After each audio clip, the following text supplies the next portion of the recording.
75 tahun RTM terus unggul. Yang sahih di Berita RTM. Keluarga Malaysia, anda sedang menyaksikan Berita Perdana edisi Khamis 2 Disember 2021. Bersama saya, Andy Reza Rohadian. Dan saya, Margaret Gambang. Berikut paparan utama malam ini. Program jualan keluarga Malaysia di kawasan penduduk B40 dan M40.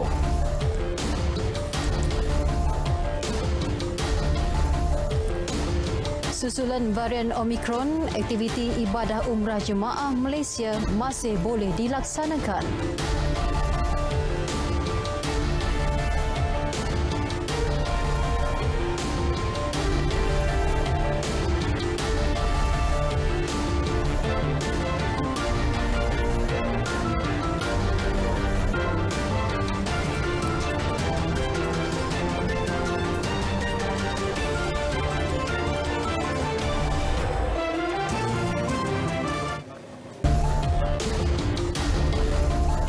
Assalamualaikum dan salam sejahtera. Sebuah lori dengan muatan sayur tertimbus dalam kejadian tanah runtuh di Jalan Persekutuan di kilometer 27 Jalan Simpang Pulai Blue Valley Cameron Highlands. Mengesahkan perkara tersebut, Ketua Polis Daerah Perak Datuk Mir Farid Al-Atrash Wahid berkata, usaha menyelamat pemandu lori berkenaan sedang giat dijalankan. Ketika kejadian, lori tersebut sedang dalam perjalanan turun dari Cameron Highlands untuk menghantar bekalan sayur. Kedudukan lori tersebut telah dikenal pasti dan kerja-kerja pengorekan sedang dijalankan. Di tempat kejadian, saya dah pergi tempat kejadian tadi bersama dengan pengarah bomba negeri, juga bersama dengan Esko Kerajaan Negeri, Datuk Zul, dan kita dapati memang tanah tersebut, lori tersebut telah ditimbus dengan tanah. Dan kalau kita tengok belakang ni, pihak penyelamat sedang cuba untuk mengorek tanah tu. Ada dua excavator digunakan di sebelah sini, di sebelah Simpang Pulai ni, dan satu excavator. Kita minta bantuan daripada pihak JKR Cameron Highlands, dan usaha sedang dibuat untuk kita untuk terus menyelamat mangsa yang kita percaya masih terperangkap di tempat kejadian. Ketua Polis Perak itu meninjau lokasi kejadian. Terdahulu, Jabatan Bomba dan Penyelamat Negeri menerima panggilan mengenai kejadian pada pukul 1.44 tengah hari sebelum bergegas ke lokasi kejadian. Sebaik tiba, sebuah kenderaan didapati tertimbus di bawah runtuhan tanah. Insiden menyebabkan laluan di kedua-dua arah ditutup kepada semua kenderaan. Perkembangan selanjutnya, situasi kenaikan harga barang membawa kepada pelaksanaan program jualan keluarga Malaysia. Program di bawah Kementerian Perdagangan Dalam Negeri dan Hal Ehwal Pengguna itu bermula hari ini di Lembah Pantai Ibu Negara. Seterusnya, program tersebut akan diadakan secara serentak di seluruh negara mulai Sabtu ini dengan memberi fokus di kawasan penduduk B40 dan M40. Perdana Menteri Datuk Seri Ismail Sabri Yaakob berkata program jualan keluarga Malaysia bakal diteruskan hingga Februari tahun depan mengikut keadaan harga barangan di pasaran kembali stabil.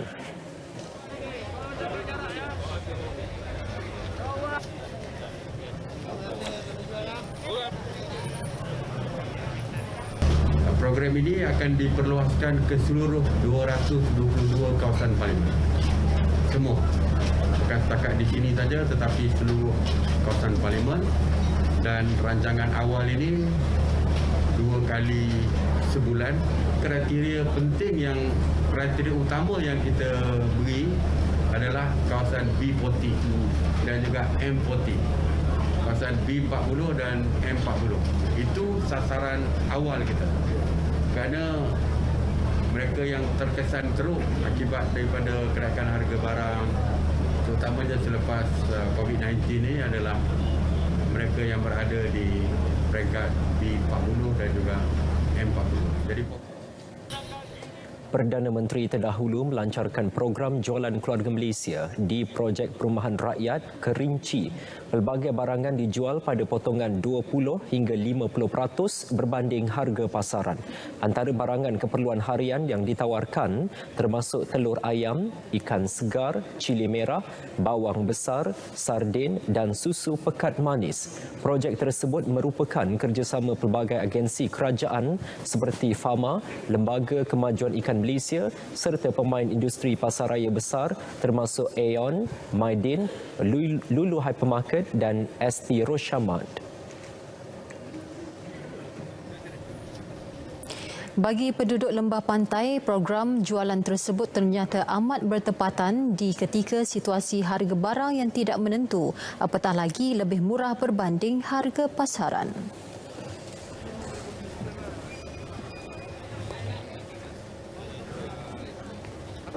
Okeylah, berpatutan.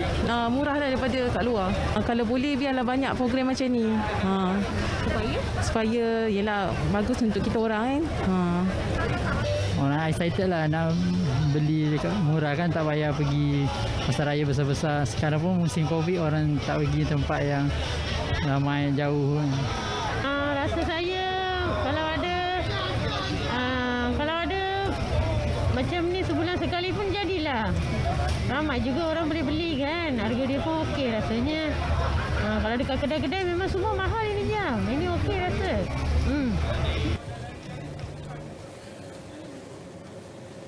Dalam majlis berasingan, Perdana Menteri mengumumkan penjenamaan semula Perbadanan Pembangunan Sumber Manusia atau HRD Corp. Agensi di bawah Kementerian Sumber Manusia itu bakal berperanan sebagai agensi pusat untuk semua program pembangunan modal insan. Datuk Seri Ismail Sabri Yaakob memaklumkan semua latihan peningkatan kemahiran diletakkan di bawah Kementerian Sumber Manusia dan dikendalikan oleh agensi berkenaan bagi mengelak pertindihan fungsi. Saya yakin HRD Corp mampu terus menyokong visi Malaysia untuk menjadi sebuah negara berpendapatan tinggi, berteraskan ekonomi digital melalui pembangunan aset negara yang paling berharga, iaitu keluarga Malaysia sendiri. Ini selaras dengan aspirasi kerajaan yang termaktub di dalam rancangan Malaysia ke-12 berteraskan Wawasan Kemakmuran Bersama 2030. Dua dimensi utama RMK 12 iaitu pemberkasan ekonomi dan perekayasaan sosial sememangnya memerlukan inisiatif yang mencipta peluang pekerjaan dan latihan kemahiran untuk segenap masyarakat. Beliau melancarkan jenama HRD Corp dan platform sehenti nasional di Ibu Negara. Platform bersepadu ini bagi memudahkan rakyat mendapatkan maklumat dan memohon program pembangunan kemahiran yang ditawarkan kerajaan. Platform yang dijangka diakses lebih 1 juta pengguna tahun depan menawarkan 5,000 kursus. HRD Corp atau dikenali sebagai Human Resources Development Fund HRDF sebelum ini berfungsi mengumpul kutipan levy daripada majikan berdaftar dan mengeluarkan geran latihan.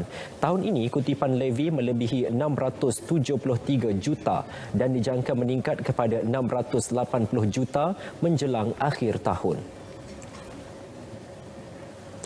Pengoperasian ibadah umrah bagi jemaah Malaysia masih boleh dilaksanakan mengikut peraturan yang telah diberikan oleh Arab Saudi meskipun kes pertama varian Omicron dicatat di negara itu. Bagaimanapun bagi ibadah haji, Menteri di Jabatan Perdana Menteri dan Hal Ehwal Agama Idris Ahmad menegaskan keputusan itu menghantar untuk menangguhkan atau tidak persiapan ibadah tersebut akan bergantung kepada keputusan Arab Saudi dan nasihat Kementerian Kesihatan Malaysia KKM. Setakat hari ini ke mana pun kita ikut peraturan daripada Saudi. Setakat ini Saudi membenarkan lagi. Kita harapkan wabak itu tidak wabak dan terkawal dan kita juga dapat pergi mengerjakan umrah. Belum menemukan kerana kes ini kes baru yang terdapat. Jadi kita semua hal-hal kesihatan ini kita akan minta rekomen daripada Kementerian Kesihatan. Yang keduanya ialah daripada pihak berkuasa Saudi sendiri. Beliau menyempurnakan majlis penyerahan zakat perniagaan daripada 18 buah syarikat korporat kepada Pusat Pungutan Zakat Majlis Agama Islam Wilayah Persekutuan. Arab Saudi mengesan kes pertama varian Omicron daripada seorang warganya yang baru pulang dari Afrika Utara. Individu itu kini diasingkan dan langkah keselamatan sudah diambil. Sebelum ini, penerbangan dari Afrika Utara tidak terjejas walaupun Arab Saudi membatalkan penerbangan dari 7 negara Afrika Selatan. Kelonggaran sekatan dan kebenaran solat berjemaah tanpa penjarakan fizikal mulai dibenarkan di negara itu bermula Oktober lalu. Saudara, 139 kes positif COVID-19 di Sekolah Seri Puteri SSP di Putrajaya dicatatkan setakat ini. Pengarah Kesihatan Negeri Selangor, Datuk Dr. Syahri Ngadiman berkata, jumlah itu melibatkan 114 pelajar, 15 guru dan 10 petugas. Dalam kenyataannya, beliau memaklumkan kesemua yang dikesan positif adalah hasil saringan yang dilakukan terhadap 946 individu di sekolah tersebut. Mereka terdiri daripada 849 pelajar, 59 guru dan 38 petugas setakat 3 petang tadi. Kesemua kes positif itu kini dalam keadaan stabil dan kesemua mereka adalah kategori 1 dan 2A. Kategori 1 merujuk kepada mereka yang tidak bergejala. Kategori 2A mempunyai simptom ringan dan kategori 2B adalah bergejala ringan yang teruk dan akan dimasukkan ke PKRC. Datuk Dr. Syahri berkata kesemua kes positif itu akan dirujuk ke PKRC Bersepadu 2.0 Taman Expo Pertanian Malaysia MAEPS Serdang, manakala kontak rapat akan ditempatkan di stesen kuarantin kerajaan. Ya, saudara, vaksin besar-besaran pertama melibatkan 25 juta penduduk Malaysia dalam tempoh kira-kira 9 bulan. Itu pencapaian program imunisasi COVID-19 kebangsaan PICK, hasil keyakinan pelbagai pihak meskipun berdepan cabaran. Ya, Mohan Chinasamy dan Siti Nurhela Razali memperincikan 100 hari pencapaian PICK. Okey, saya rasa berjaya kerana kalau start adanya vaksin ni, kes kita makin menurun. Pada pendapat saya berjaya sebab kalau kita tengok rata-rata kita dah boleh keluar. So far macam student pun dah boleh datang kampus. So saya rasa berjaya lah. Saya rasa macam program vaksinasi yang kat Malaysia sekarang macam berjaya, tapi penjagaan SOP oleh rakyat Malaysia pun perlu ditingkatkan, masih perlu dijagalah. Bagi saya rasa berjaya. Sebab kalau kita tengok sekarang kes pun dah makin menurun kan. Kalau macam dulu kan kes cecah 5 angka semua. Sekarang ni kes alhamdulillah lah dah turun 4 angka. Bagi saya program vaksinasi ni berjaya lah sebab banyak sudah pelajar masuk ke dalam kolej dan semua pun kes makin berkurang. Itu antara reaksi orang ramai berhubung dengan kejayaan PICK. Dalam tempoh 100 hari selepas PICK diletakkan di bawah Kementerian Kesihatan dari Kementerian Sains, Teknologi dan Inovasi MOSTI, proses pelaksanaannya serupa namun diperluaskan lagi untuk golongan remaja. Berdasarkan graf ini, sejak minggu pertama vaksinasi dilaksanakan, ia jelas mengurangkan kadar kebolehjangkitan terutamanya bilangan pesakit tahap 4 dan tahap 5. Kerajaan juga berjaya mengawal pandemik COVID-19 dengan penurunan kes sejak minggu epid ke-35 tahun 2021. Jumlah kes mingguan turut menurun daripada 138,929 kepada 40,600 pada minggu epid ke-46 dengan jumlah penurunan sebanyak 70.8%. Penumbuhan CITF ni juga yang diperluaskan oleh Yang Berhormat Khairi Jamaluddin pada masa itu sebagai Musti-Musti, maka dalam tempoh hanya selepas 7 bulan pada September 20 September 2021 hari itu sasaran 80% penduduk dewasa diberikan vaksin yang telah lengkap telah dapat dicapai lebih awal berbanding target awal. Kalau kita tengok sasaran awal ialah sehingga 31 Disember, tapi dengan bantuan CITF ni 20 September pun telah dicapai. Selain kejayaan program vaksinasi, Malaysia antara negara yang terpantas memberikan suntikan vaksin di dunia untuk golongan remaja. Hanya dalam tempoh 2 bulan, 80% remaja berusia antara 12 hingga 17 tahun menerima dos pertama vaksin jenis Pfizer di bawah kelolaan Jawatankuasa Bertindak Imunisasi COVID-19 Remaja atau lebih dikenali sebagai CITFA. Dan daripada CITF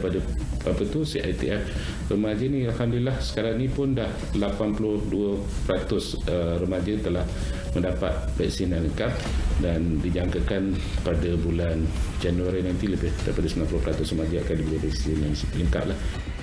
Manakala, dos penggalak juga diperkenalkan berikutan perlindungan daripada COVID-19 berkurangan dalam tempoh 3 hingga 5 bulan selepas divaksin. Pemberiannya bermula 13 Oktober lalu bagi meningkatkan tahap imunisasi susulan kebarangkalian tahap keberkesanan menurun dalam tempoh tertentu selepas mendapat dos lengkap. Tujuannya agar tempoh perlindungan optima diperolehi penerima vaksin. Sebagaimana dijelaskan Perdana Menteri Datuk Seri Ismail Sabri Yaakob, kejayaan PICK membolehkan rakyat menikmati kelonggaran sektor ekonomi dan sosial secara berperingkat. Baiklah, justru penghargaan pasti untuk seluruh rakyat Malaysia atas sokongan, kepercayaan dan keyakinan penuh terhadap kerajaan untuk memulihkan kembali negara dalam segala aspek. Betul itu, Mohan. Bagaimanapun, semua pihak perlu terus patuh prosedur operasi standard SOP dan tidak sesekali bersikap sambil lewa terhadap ancaman COVID-19 ini.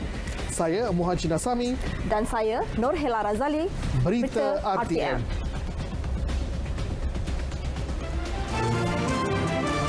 Saudara, teknologi ladang solar rancakan penanaman nanas bersua kembali.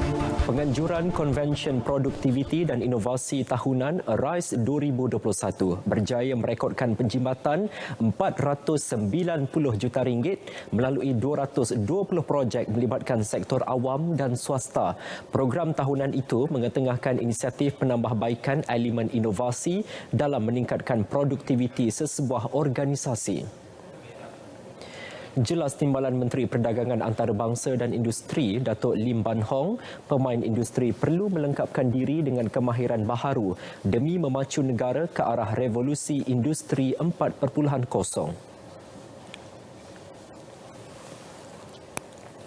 Oleh yang demikian, bagi menggalakkan penerima gunaan teknologi, sesebuah organisasi perlu mempertimbangkan penggunaan digital secara holistik dengan menumpukan kepada pembangunan tenaga mahir, merancangkan program latihan semula dan merapatkan jurang bakat serta kemahiran pekerja tempatan sedia ada. Beliau berucap pada majlis penutupan Konvensyen ARISE 2021 secara maya. Kumpulan Smart Forward dari Majlis Perbandaran Kulim Kedah mengungguli anugerah keseluruhan, manakala kumpulan Excite dari Petronas Gas Berhad memenangi anugerah pengerusi.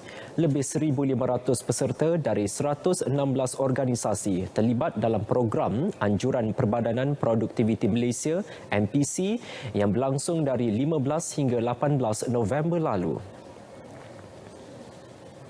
Program Pekerjaan Jangka Pendek Malaysia MyStep 2021 berjaya membantu pencari pekerjaan khususnya golongan belia meningkatkan kebolehpasaran.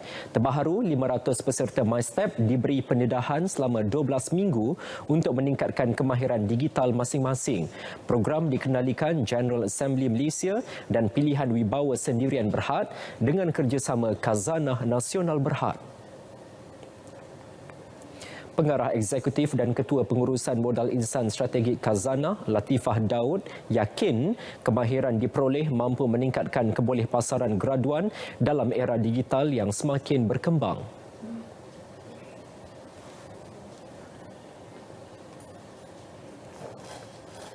There were disproportionately higher percentage of unemployment among the graduates.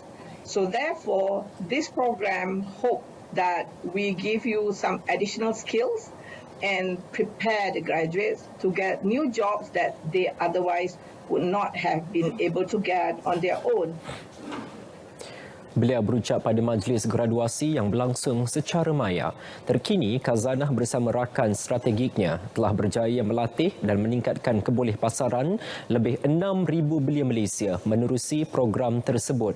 MyStep 2021 merupakan inisiatif latihan dan penempatan pekerjaan jangka pendek dalam sektor awam dan syarikat berkaitan kerajaan GLC. Mewujudkan peluang pekerjaan kepada golongan B40 dan M40 menceburi bidang perniagaan franchise. Ternyata program pembangunan franchise mikro dan franchise mampu milik merancakkan lagi pertumbuhan ekonomi negara. Melalui program tersebut, 37 penerima grant telah berjaya memenuhi kriteria dan syarat yang ditetapkan oleh Kementerian Perdagangan Dalam Negeri dan Hal Ehwal Pengguna serta Persatuan Franchise Malaysia MFA. Jelas Menteri Bertanggungjawab Datuk Seri Alexander Nantalinggi, industri franchise telah mencatatkan nilai jualan sebanyak 14.4 bilion ringgit pada tahun 2020.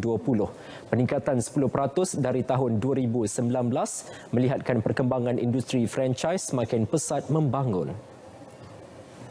Inilah prestasi industri franchise yang dah dicatatkan, yang terbuktilah adalah satu sektor perdagangan yang begitu penting lah ya bagi negara kita. Dan sebenarnya ada 10 negara yang mempunyai outlet jenama Franchise Malaysia. Tahun ini sahaja, 144 franchiser dan potensi franchisee bernilai lebih 22 juta ringgit diterima oleh kementerian. Melihat potensinya, beliau berharap peruntukan tambahan dapat diberikan selepas permohonan yang diterima bagi inisiatif geran ini amat menggalakkan. Kerana melakukan usaha ini untuk membantu meningkatkan semula perniagaan yang terjejas akibat pandemik ini, dan terima kasih juga buat MFA dan KPDN HEP kerana usaha ini. Harapan saya lepas ni untuk Commission for Life ialah kita akan gunakan geran ini untuk membiayai kos-kos pemasaran kita untuk memasarkan franchise package kita yang baru yang kita akan umumkan nanti. I would like to say thank you to MFA and the KBD and HGP, all the officers that help us a lot to guide us to get this gelar penuh. Waalaikumsalam, terima kasih Andy dan juga Margaret. Badminton Jelajah Dunia Akhir BWF 2021. Pemain perseorangan lelaki utama negara Lee Zijia meneruskan rentak kemenangannya pada hari ini. Beliau tidak berdepan masalah menewaskan Toma Junior Popov dari Perancis pada perlawanan kumpulan B di Bali, Indonesia. Zijia yang juga pemain nombor 8 dunia menepati ramalan apabila menang set pertama 21-13.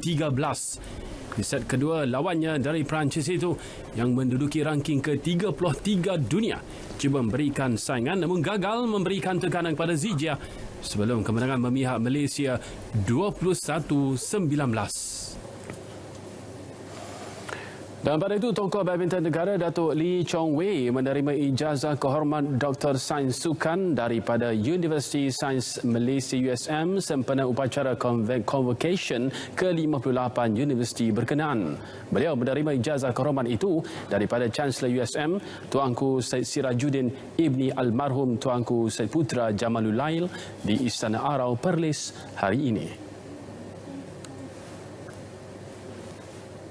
Saya harap saya also can work together in the University Science Malaysia, how we can look forward untuk sports, either science, sports science itu, and kita boleh kongsikan untuk masa saya 19 years in the association national team. I think 6 years in the state Penang. Totally my career badminton 25 years, and how I can sharing and just work together and University Malaysia looking forward lah. Selain beliau, beberapa penerima ijazah kehormat lain yang turut dianugerahkan dalam istiadat berkenaan adalah Dr. David Lacey bagi ijazah kehormat Dr. Sains, Dato' Dr. Asma Ismail, anugerah Profesor Emerita, Dr. Zahri Ismail, anugerah Profesor Emeritus, dan Kau Teng Kang, hadiah pingat emas Chancellor. Johor Darul Takzim JDT bakal kembali lebih kuat dengan wajah baharu menerusi rombakan besar-besaran pada kempen Liga Malaysia musim depan. Itu tegas pemiliknya, Tunku Ismail Sultan Ibrahim.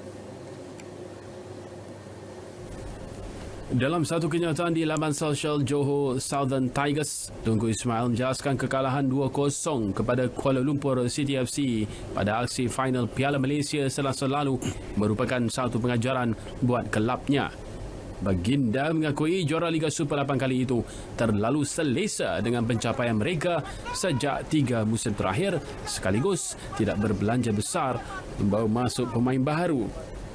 Kegagalan dalam kempen Piala Malaysia diibarat seperti satu cabaran buat mereka dan ia bakal menjadi alasan terbaik untuk merombak pasukan dengan melepaskan beberapa pemain serta membeli pemain baharu pada musim hadapan. Malah, Tunku Mahkota Johor itu juga mengakui terpaksa melupakan hasratnya untuk berehat pada musim depan, sebaliknya akan terus memastikan skuad Harimau Selatan bangkit lebih cemerlang. Justeru bagi merealisasikan misi tersebut, Baginda menjelaskan JDT akan menjalani latihan pramusim di Dubai dan Abu Dhabi dengan beraksi menentang beberapa kelab tempatan dan juga Eropah di sana. Menjelang aksi Piala AFF Suzuki di Singapura, penyerang Johor Darul Takzim Safawi Rashid akui sudah bersedia menggalas tugas penting bersama Harimau Malaya bagi kempen kejohanan ini.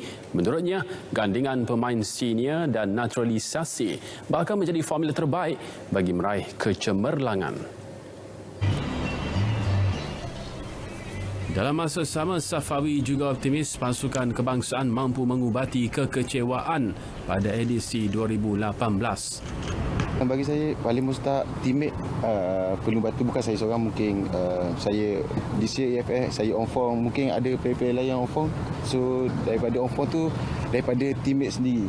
Jadi bagi saya tak ada masalah kalau siapa-siapa yang on form, make sure team top dan the best lah untuk AFF tahun ini. Tambahnya, syarat ketat yang dikenakan Singapura kepada semua pemain sedikit pun tidak mengganggu motivasinya, malah ia menyuntik semangat pemain kelahiran Terengganu itu. Safawi berkata demikian selepas menjalani latihan pusat Harimau Malaya di Kelana Jaya.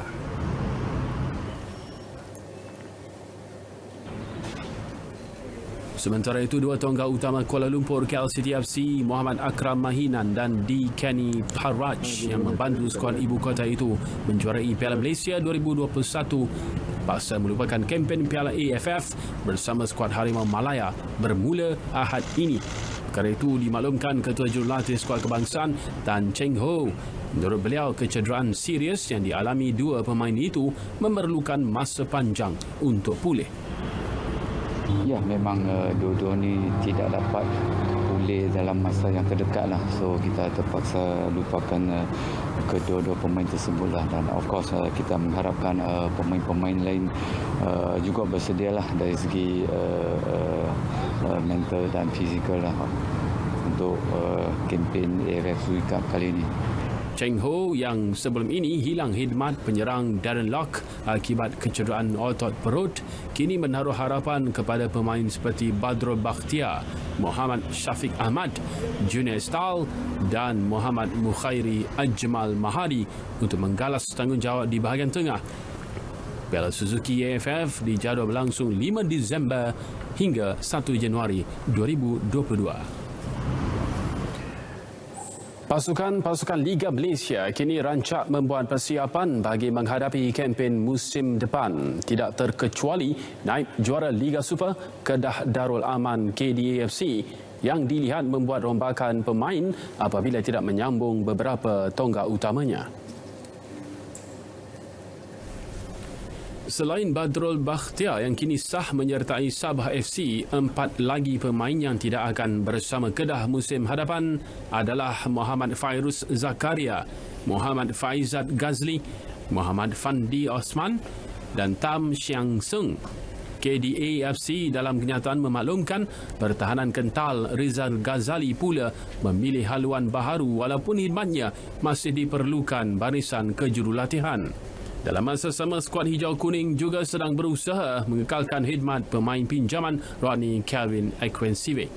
Rodney yang mencuri perhatian selepas mempamer keserasian bersama Renan Alves kembali meletakkan namanya sebaris dengan pemain kebangsaan selain turut berada dalam radar Ketua Jurulatih Harimau Malaya Tan Cheng Ho.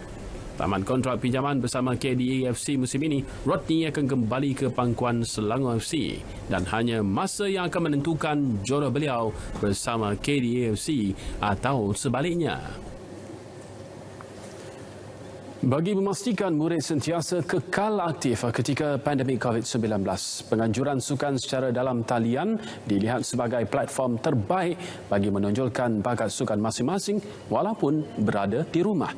Itu pandangan Menteri Kanan Pendidikan, Dato' Dr. Razif Jidin. Menurut beliau, platform itu juga membantu golongan guru untuk menggilap bakat dan potensi murid dalam bidang sukan.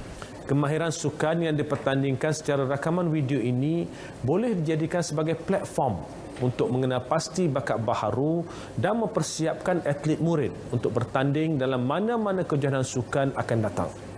Beliau berkata demikian sewaktu berucap merasmikan Majlis Anugerah Sukan Kementerian Pendidikan Majlis Sukan Sekolah-Sekolah Malaysia KPM MSSM Milo 2019 secara maya hari ini. Dalam masa sama, beliau turut akui pertandingan kemahiran sukan MSSM secara dalam talian 2021, anjuran Kementerian Pendidikan membolehkan atlet murid melakukan aktiviti sukan di kediaman masing-masing secara dalam talian. Ia juga telah menarik seramai 46,269 peserta ketika dianjurkan mulai Ogos hingga Oktober lalu. Hoki Piala Dunia Remaja 2021. Hasrat skuad hoki remaja negara untuk memperbaiki pencapaian tempat keempat pada penyertaan sebelum ini tidak kesampaian. Ia susulan kekalahan 0-4 skuad bimbingan Walstan menentang Perancis pada aksi suku akhir di Stadium Kalinga di Bhubaneswar, India semalam. Dalam perlawanan ini, Kapten Perancis Timothy Clement menjadi pemusnah harapan buat skuad negara apabila meledak hat-trick menerusi pukulan sudut penalti pada minit ke-14, 24 dan 60 sekaligus membawa pasukannya ke separuh akhir. Skuad bimbingan Emerick Bergamo itu menjaringkan satu gol menerusi pukulan sudut penalti yang disempurnakan Letis Clement pada minit ke-31. Keputusan itu bermakna Malaysia akan menentang Belanda bagi menentukan kedudukan ke-5 hingga ke-8 Jumaat ini, manakala Perancis akan berhadapan Argentina pada separuh akhir. Terdahulu Malaysia memulakan kempen dalam kumpulan A dengan menewaskan Chile 2-1 sebelum terikat 1-1 menentang Belgium dan menewaskan Afrika Selatan 4-3 pada aksi terakhir. Pencapaian terbaik Malaysia dalam Piala Dunia Remaja ialah dengan menduduki tempat keempat sebanyak 3 kali, iaitu pada edisi sulung 1979, 1982 dan kali terakhir pada 2013. Ini berita baik buat skuad tinju negara. Presiden Persekutuan Tinju Malaysia PTM, Datuk Muhammad Irwan Zulkifli memaklumkan lebih banyak pusat latihan akan dinaik taraf pada masa hadapan. Ia bagi memberikan lebih banyak keselesaan kepada atlet untuk berlatih. Menurut Datuk Muhammad Irwan, pertambahan pusat latihan tinju di setiap negeri juga penting dalam usaha melahirkan lebih ramai atlet berbakat yang akan mewakili negara. Semua luar negeri sebenarnya ada pusat latihan. Tapi mungkin pusat latihan tu dah berumur dah 20 tahun, lama. So kita naikkan taraf semua pusat latihan di setiap negeri tanpa tertinggal satu negeri pun. Dan kita lepas ni untuk langkah yang seterusnya kita akan memperbanyakkan di setiap negeri. Beliau berkata demikian selepas menyempurnakan majlis penyerahan naik taraf pusat latihan tinju negeri Perak di Ipoh. Dalam pada itu, persiapan skuad tinju kebangsaan menjelang beberapa kejohanan penting tahun hadapan terganggu disebabkan wabak COVID-19. Namun beliau menjelaskan, atlet kebangsaan dijangka menyertai beberapa kejohanan di luar negara termasuk kejohanan tinju Piala Malaysia yang akan membuka tirai minggu hadapan. Bersua kembali. Banjir di Terengganu menyaksikan sebuah pusat pemindahan sementara dibuka iaitu Sekolah Kebangsaan Kompleks Mengabang Teliput Kuala Nerus. Dan menerusi kemas kini, Sekretariat Jawatan Kuasa Pengurusan Bencana Negeri, 25 penduduk terjejas di Kampung Alur Damat Kuala Nerus melibatkan 5 keluarga telah dipindahkan ke PPS berkenaan mulai pukul 4 petang. Limpahan air yang berlaku di kampung berkenaan disebabkan hujan yang berterusan sejak semalam hingga hari ini. Terdahulu, Jabatan Meteorologi Malaysia telah mengeluarkan amaran hujan berterusan peringkat kuning di Terengganu bermula hari ini hingga esok. Rampasan kelapa mencatat jumlah paling tinggi menjadikannya kes penyeludupan baru di sempadan negara yang diberi perhatian Batalion 8 Pasukan Gerakan Am PGA 8. Terbaru, lebih 100 tan kelapa bernilai RM200,000 dipercayai untuk diseludup melalui jalan sungai ke negara jiran dirampas dari 2 lokasi di Tumpat. Pengkalan haram penyeludupan itu dikesan di simpangan serta kampung bunuhan Tumpat, Kelantan. Menurut pegawai pemerintah PGA 8, Superintendent Mat Syukur Yusof, rampasan turut membabitkan 3 buah trailer yang digunakan untuk mengangkut kelapa berkenaan. Hasil siasatan mendapati kesemua kelapa yang dirampas dibawa dari Johor dengan muatan yang banyak untuk satu perjalanan sekitar. Setiap trailer membawa muatan antara 30 hingga 40 tan kelapa dari Johor sebelum diserahkan kepada individu yang sedia menunggu di sempadan. 3 pemandu berusia 28 sehingga 49 tahun ditahan. Dari pengkalan haram, buah terbabit diseludup menggunakan perahu ke tebing negara jiran. Rancangan Pemasaran Kelapa 1973. Beliau bercakap pada sidang media di Markas Taktikal Lubuk Stol Brigad Tenggara Pasukan Gerakan Am PGA Lubuk Stol Rantau Panjang, Kelantan.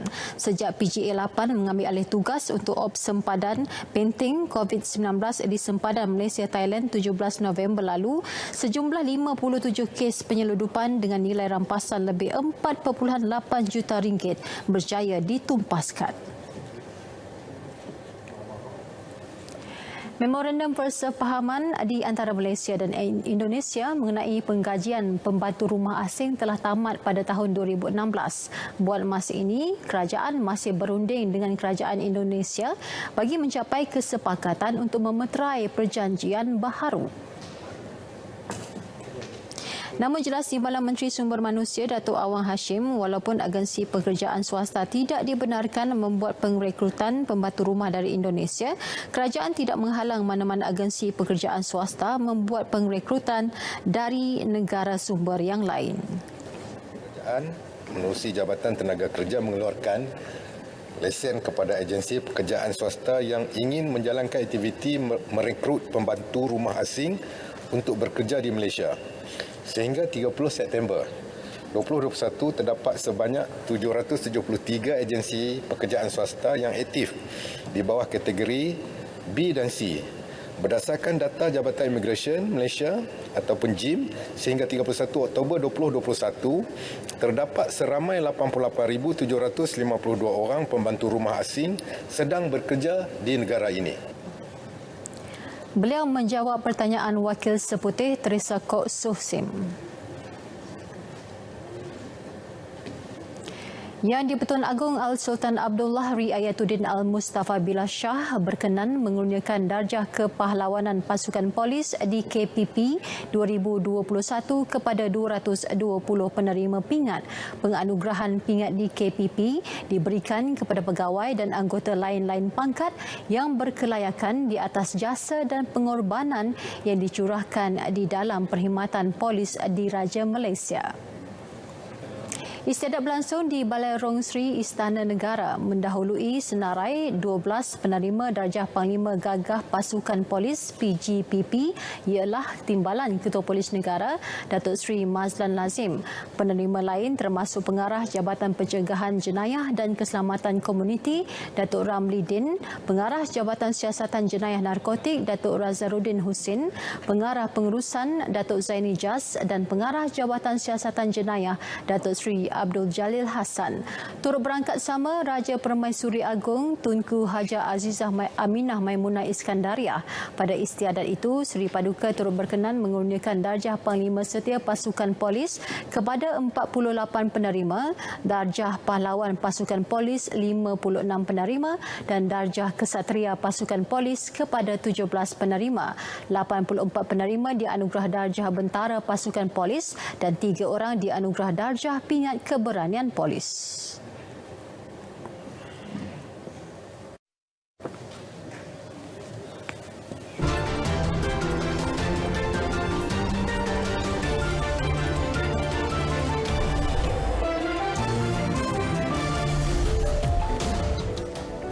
Enggan ketinggalan menyaingi kemajuan industri pengangkutan masa depan Indonesia memperkenal ciptaan terbaru taksi terbang. Taksi terbang yang dikenali sebagai EHang 216 itu hasil kreativiti pengasas Prestige Motorcars Rudy Salim. EHang 261 berjaya melepasi 2 ujian penerbangan. Ujian pertama pada 25 November diadakan secara tertutup, manakala ujian kedua pada 26 November dibuka kepada orang awam. Dalam ujian ini, EHang terbang mengelilingi ruang udara Bali mengikut laluan yang dibenarkan oleh Direktorat Navigasi Penerbangan. Kemudahan ini bakal digunakan di ruang udara Jakarta tidak lama lagi. Pengangkutan awam termoden ini sesuai bagi mengelak kesesakan lalu lintas dalam jarak perjalanan yang tidak terlalu jauh. Kemeriahan sebuah majlis perkahwinan bertukar cemas apabila percikan bunga api yang dinyalakan di pelamin menyambar perhiasan berhampiran. Api yang marak menyebabkan tetamu panik dan berlari keluar dewan. Sementara yang lainnya berusaha memadam api dengan menyimbah air. Video yang tular di media sosial ditonton lebih 800,000 kali. Tidak sanggup berjauhan dengan haiwan peliharaannya, seorang wanita membawa kambing kesayangannya pulang ke kampung. Menurut Dora, video tular itu dirakam pada 17 November lalu ketika dia dan keluarganya dalam perjalanan dari Setiawan Perak menuju ke kampung Malaysia Tambahan Sungai Besi di Ibu Negara. Kambing peliharaannya yang digelar Gegel pula memberikan kerjasama yang baik dan hanya tidur di dalam kereta semasa perjalanan. Kambing baka kacukan, Jamna Pari dan Bower yang baru berusia lebih sebulan dan merupakan salah seekor daripada 6 ekor kambing peliharaannya.